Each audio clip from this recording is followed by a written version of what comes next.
Yun. Hello mga Archipeeps. So, nandito na tayo ngayon sa SM City Grand Central. At ngayon ay July 7. Ayan.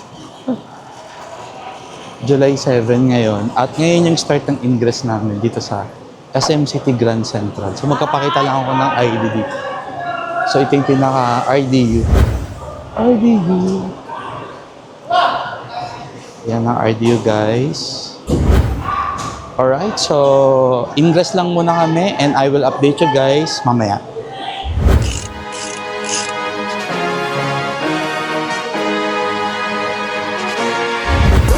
Hi Sean.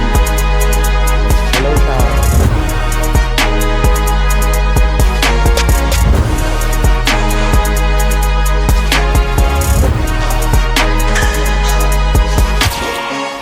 Okay, so nandito na kami sa second floor. Mukhang maluwag naman pala. Tapos, sa kabilang dulo daw yun. So, i-assess ko muna yung dadaanan namin sa ingress namin today.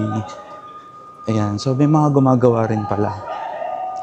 So, technically, ngayon is nasa ano na, time check. 10:59 p.m. At so far, ito yung aming second branch sa paggawa ng CR. So maluwag na pala. Hindi pala siya yung ina-expect kong masikip. So doon lang siya parang masikip sa pinaka-entrada.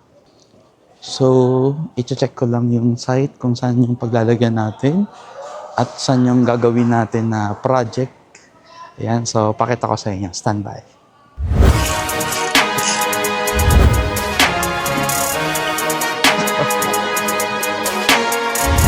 Pasok.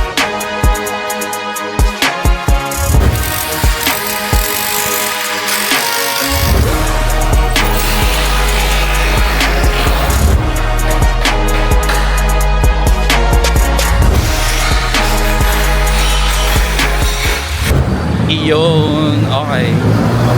So, lumabas lang muna kami sa site. Ongoing yung demolition doon ng phenolic board, ng tiles, pati mga plumbing fixture. And ngayon, ang gagawin namin is mag-merienda muna kami. Dito sa 7-Eleven. Ayan. So, may 7-Eleven dito. So, dito kami mag-merienda. Kasama ko si Sean. Sean, dito ka.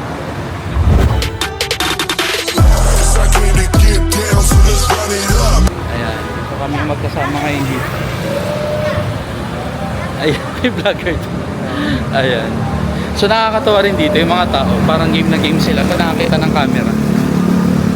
Okay, tanaw na namin yung 7-Eleven guys. So dito kami mag-merienda sa 7-Eleven. Tapos babalik kami dun sa site. Okay, so yun ang mga happenings dito. Kasama si Sean. At nakapakita ka siya. Ayan. Alright. Mamaya ulit. Bye-bye.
So ito yung aming day 1 today.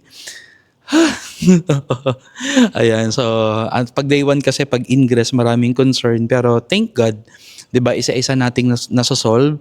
So as of the moment, it's already 2 AM dito sa site at ito na yung aming accomplishment. So yung aming scope of work for tonight is hauling ng mga parang delivery ng mga gamit namin, and then gagawa kami ng board up dyan sa pinaka door. Nakikita nyo ba yan? Yan kung nasan si foreman. And then demolition ng ng floor tiles, and then removal ng pinolik panels sa mga partition. So yan ang aming target tonight, or morning na pala. Alright, so yun lang mga Archipeeps, at ito na naman ang another episode natin sa construction serye featuring customer lounge dito sa SM City Grand Central. Samahan nyo kami mga Archipeeps, let's go! Alright, so mga Archipeeps, isa sa mga tatandaan ninyo kapag gagawa kayo ng mga fit-out projects katulad ng ganito is yung mga fixtures, plumbing fixtures, dapat i-check nyo muna yung mga status, kung nagpa-function, kung okay, or katulad nito, kita nyo ba? Hindi ko mapakita. Ayan. Katulad niyan, wala na siya, di ba? Wala siya. Ayan. So may dalawang unit dito na wala. Ayan, tsaka ito. Tapos itong isa is loose. Ayan, so medyo loose siya.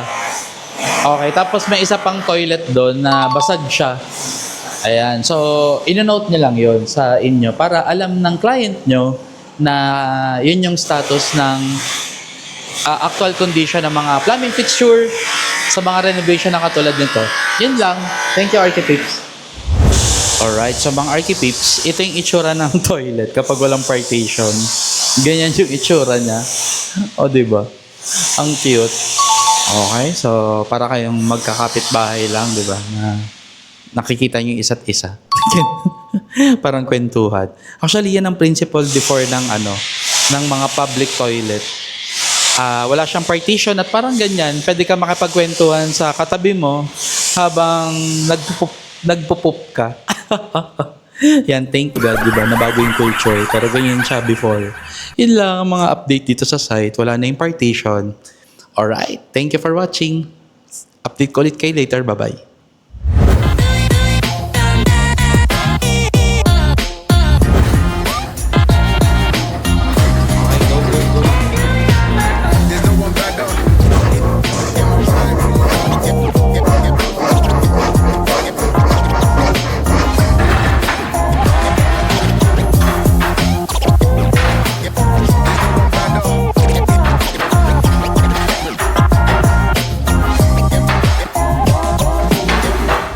Alright, so yan na muna ang ating day 1 for today. In fact, ongoing pa rin sila doon, pero tatapusin na natin yung video dito at mag-update ulit kami sa inyo sa next video for day 2. Yun lang, bye-bye! Subok, sakto, sulit na trabaho. Ang proyekto mo sa arkitekto, sigurado. Subok, sakto, sulit na trabaho. Ang proyekto mo sa